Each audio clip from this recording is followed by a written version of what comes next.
I consider that Europe must fulfill and complete the gap the United States is making possible in this moment in the world. And making possible not in a positive sense, but in a negative one,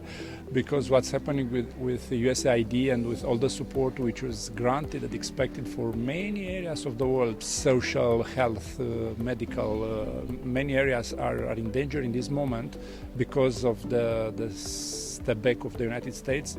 It's time for Europe to step in and cover as much as possible. Of course, it's not possible to cover all the cases, but in many of the areas is expected and necessary the European Commission come up with a plan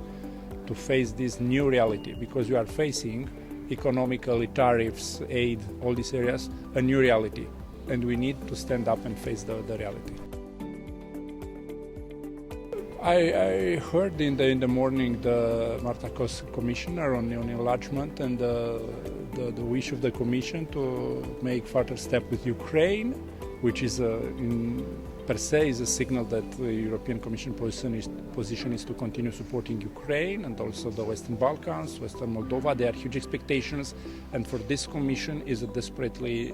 from the citizens expectations to prove that where are the words, where is the mouth, it's the action.